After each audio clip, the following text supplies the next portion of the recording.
السلام علیکم ورحمۃ اللہ وبرکاتہ۔ بسم اللہ الرحمن الرحیم۔ دوستو، ڈاکٹر شافع بشیر آوان جو کہ امریکہ کے شہر شکاگو میں مقیم ہیں، وہ اپنی زندگی کے ایک دلچسپ واقعہ بیان کرتے ہوئے بتاتی ہیں کہ میں خود MBBS ڈاکٹر ہوں، پڑھی لکھی ہوں۔ میرا اگر اللہ تعالیٰ کی ذات کے بعد کسی چیز پر ایمان ہے تو وہ سائنس ہے۔ میں حقیقت پسند ہوں۔ آج کل یہ دور جا رہا ہے کہ لوگ شادی سے پہلے اپنا میڈیکل چیک اپ کرواتے ہیں کہ کیا وہ شادی کے لیے فٹ ہیں یا نہیں ہیں، مگر جب میری شادی ہوئی تھی تو اس وقت یہ رواج عام نہیں تھا، اور دوسرا ہم دونوں محبت کی شادی کر رہے تھے۔ اس طرف ہماری کبھی سوچ ہی نہیں گئی تھی کہ ہمیں ایک دوسرے کو پرکھنا یا جانچنا چاہیے۔ میری شادی سید شوکت نامی میرے کلاس فیلو سے ہوئی تھی، اور میں ان کے ساتھ اس وقت امریکہ کے شہر شکاگو میں مقیم ہوں۔ وہ لوگ جو شکاگو میں رہتے ہیں وہ جانتے ہیں کہ یہ کتنا مصروف شہر ہے۔ مجھے اس مصروف شہر کی سڑکیں بہت پسند ہیں، جہاں 24 گھنٹے ٹریفک رواں دواں رہتی ہے۔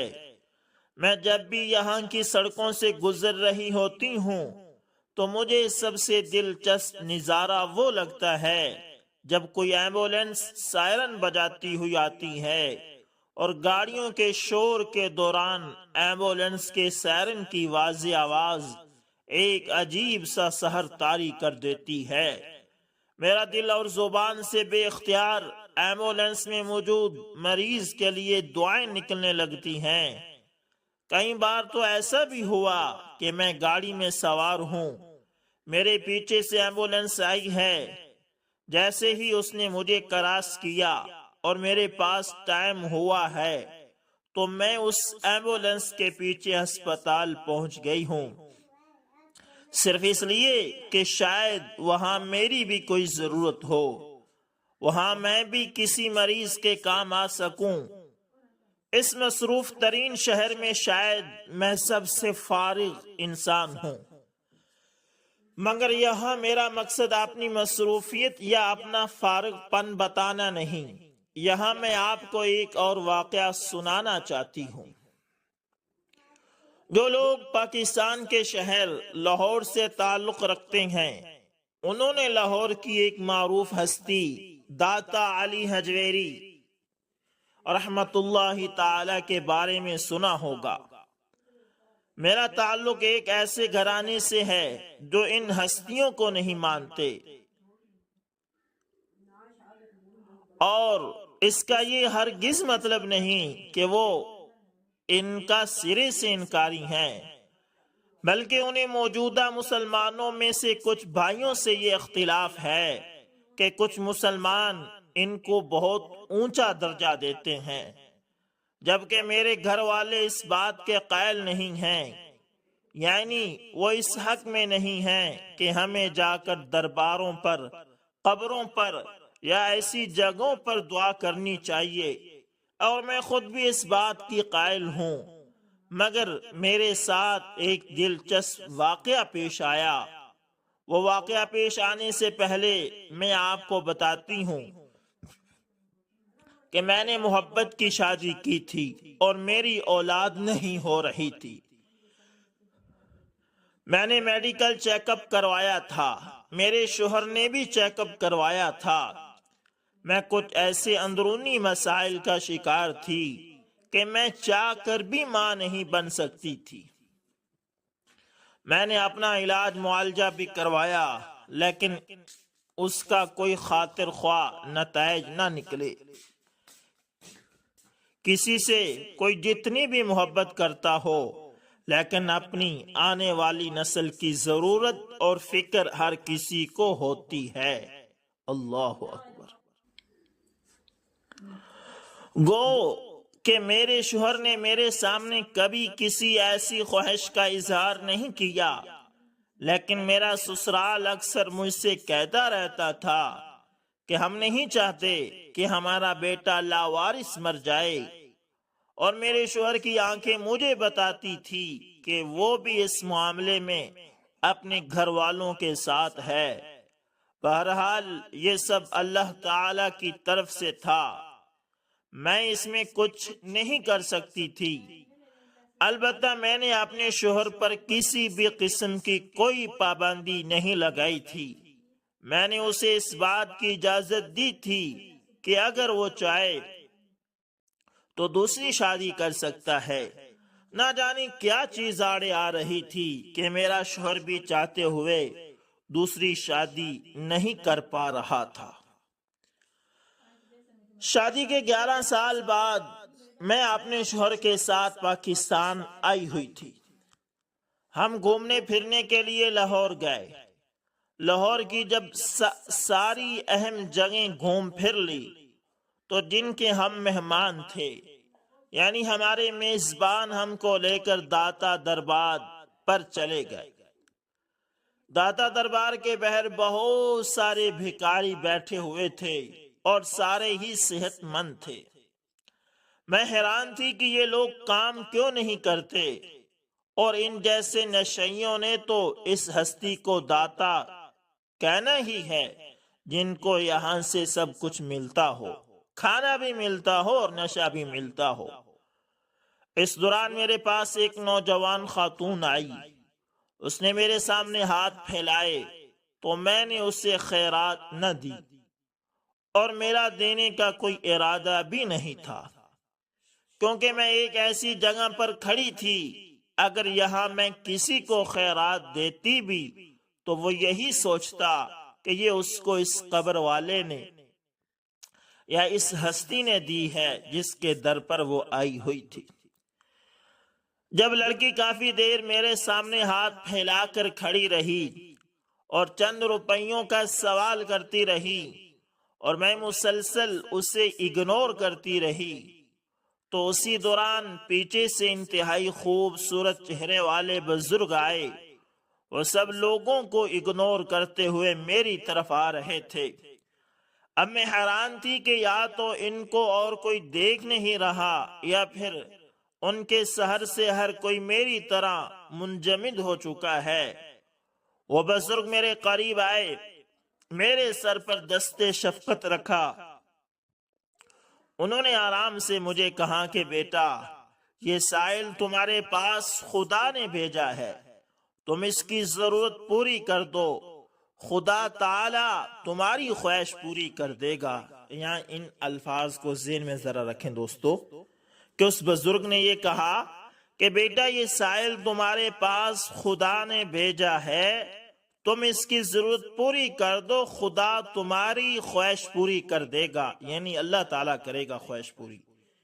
ساتھ ہی انہوں نے کہا کہ ضرورت اور خواہش میں بہت فرق ہوتا ہے، لیکن یاد رکھنا، اگر تم کسی کی ضرورت پوری کرو گے تو خدا تمہاری صرف ضرورت ہی نہیں بلکہ خواہش بھی پوری کرے گا۔ میں جانتا ہوں تمہارے دل کی سب سے بڑی حسرت کیا ہے، میرا یقین کرو، صرف ایک بار میرا یہ یقین کرو، آزما لو۔ اس سے پہلے کہ میں ان کو کوئی جواب دیتی، وہ آگے بڑھ گئے۔ نہ انہوں نے میرے شوہر سے کوئی بات کی، نہ ہمارے میزبان سے ملے، نہ ہی کسی اور سے ملے۔ میں نہ چاہتے ہوئے بھی ان کی بات پر عمل کر گئی۔ میں نے اپنے پاس موجود تمام رقم اس مانگنے والی خاتون کو پکڑا دی۔ میرے شوہر اور باقی لوگوں نے مجھے منع کیا، مجھے ڈانٹا بھی، اور یہ بھی کہا کہ تم نے اتنا کچھ کیوں دے دیا ہے، مگر میں انہیں کچھ بھی سمجھا نہیں سکتی تھی، کچھ بھی بتا نہیں سکتی تھی۔ خیر، ہم لوگوں نے گھوم پھر لیا، ہمارے سفر کا اختتام ہو گیا اور ہم نے واپس گھر کی راہ لی۔ اور یقین کریں کہ پاکستان کے اندر ہی اندر ہم دونوں کو اللہ تعالیٰ نے یہ خوشخبری دی۔ جب ہمارے تعلقات قائم ہوئے تو میرے دل میں یہ بات تھی کہ کاش اس بزرگ کی بات سچی ہو اور خدا مجھے اولاد سے نواز دے۔ شاید وہ وقت کوئی سننے جانے والا تھا یا ان بزرگوں کی دعا پہلے ہی قبول ہو چکی تھی۔ میری یہ خواہش پوری ہو گئی، مجھے شک گزرا میری دعا قبول ہو چکی ہے۔ میں نے اپنا چیک اپ کروایا تو میرا شک یقین میں بدل گیا۔ اس کے بعد میں نے یہ بات اپنے شوہر کو بتائی تو پہلے میرے شوہر کو میری دماغی توازن پر شک ہوا۔ جب میں نے ان کو اپنی میڈیکل رپورٹ دکھائی تو وہ حیران رہ گئے۔ وہ ایک بار پھر مجھے لے کر اپنے ایک دوست کے ہسپتال لے گئے۔ وہاں مجھے ایک بار پھر چیک اپ کروایا تو ان کو بھی تصدیق ہو گئی۔ یقین کریں اس دن ہمارے گھر میں خوشی کا کوئی ٹھکانہ نہیں تھا۔ میرے شوہر نے مجھے ساتھ لیا اور ہم لوگ واپس امریکہ آ گئے۔ ہم لوگ تب تک امریکہ رہے جب تک میں نے ایک خوبصورت سے بچے کو جنم نہیں دے دیا۔ اللہ تعالیٰ نے ہم کو بیٹے جیسی نعمت سے نوازا۔ جب ہمارا بیٹا ہو گیا تو میری خواہش تھی کہ میں ان بزرگوں سے ایک بار پھر ملوں، مگر یہ میری خواہش ہی رہی، میں چاہ کر بھی ان سے نہ مل سکی۔ مگر بچے کی ولادت کے بعد میں ایک بار پھر پاکستان آئی۔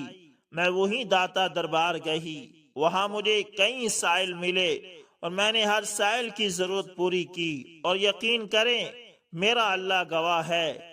تو اس کے بدلے میں اللہ تعالیٰ نے مجھے 3 بیٹوں سے نوازا۔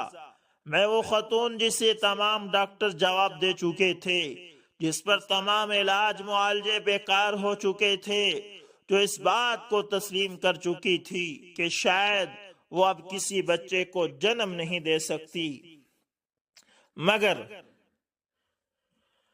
میرے دل میں یہ خواہش تھی کہ کاش میں ایسا کر پاتی، یعنی کسی بچے کو جنم دے پاتی۔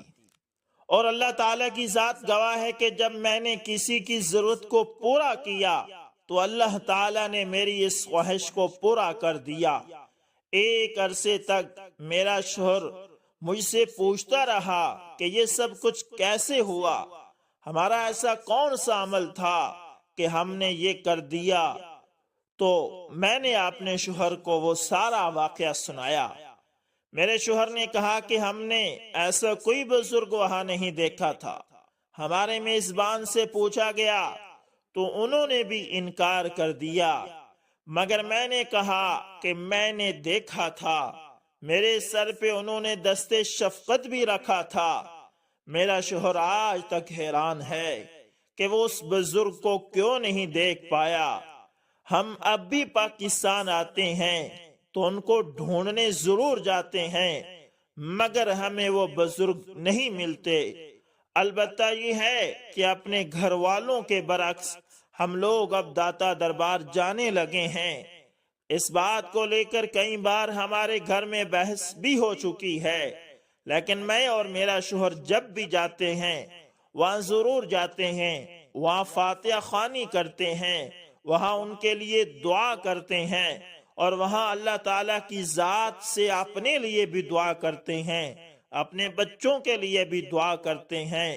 میں اس کہانی میں یہ بتانا چاہتی ہوں کہ میں نے اللہ تعالیٰ کی راہ میں صدقہ کیا اور بدلے میں اللہ تعالیٰ نے مجھے میری خواہش کو پورا کر کے صلہ عطا کر دیا۔ اگر آپ لوگوں سے ہو سکے تو آپ لوگ بھی لوگوں کی ضرورتوں کو پورا کر کے دیکھیے، غریبوں کی مدد کر کے دیکھیے، دیکھنا اللہ تعالیٰ کس طرح آپ کی خواہش کو پورا کرتا۔ اللہ اکبر، اللہ اکبر۔ دوستو، اس کا یہ ہرگز مطلب نہیں کہ آپ درباروں پر جانا شروع کر دیں، یہ نہیں اس کا مطلب، یا آپ درباروں پر جائیں اور وہاں سے اولاد مانگیں، بلکہ ان کا کہنے کا مطلب یہ کہ ہم ادھر بھی گئے تو ادھر بھی اللہ سے ہی مانگا، ان بزرگوں کے لیے دعائیں کی۔ ہاں، آپ کسی اللہ والے کا واسطہ اللہ سے دے سکتے ہیں، اللہ اس بزرگ کے واسطے سے اس کے طفیل ہمیں اولاد عطا فرمائے، اللہ تیرا یہ نیک بندہ ہے۔ ہاں، اس بزرگ سے نہیں مانگ سکتے، کیونکہ بزرگ نہیں دے سکتا، دیتا صرف اللہ ہے۔ قرآن میں اللہ تعالیٰ خود فرماتا ہے یَهَبُ لِمَن یَشَاءُ، وہ اناسا و یہاں بولی میں یشاء الذکور، جس کو چاہے وہ بیٹیاں دے اور جس کو چاہے وہ بیٹے دے، اس لیے مانگنا اللہ سے، ہاں جائیں ان کے لیے فاتحہ خوانی کریں، دعا کریں، لیکن اپنے عقیدے کو درست رکھیں، جو دیتا ہے وہ اللہ دیتا ہے اور کوئی کچھ بھی نہیں کر سکتا۔ امید کرتا ہوں ویڈیو اچھی لگی ہوگی دوستو، پسند آئے تو لائک شیئر کمنٹ لازمی کریں۔ انشاءاللہ ملیں گے کسی اور اچھی سی ویڈیو کے اندر، تب تک کے لیے اللہ حافظ، جزاکم اللہ۔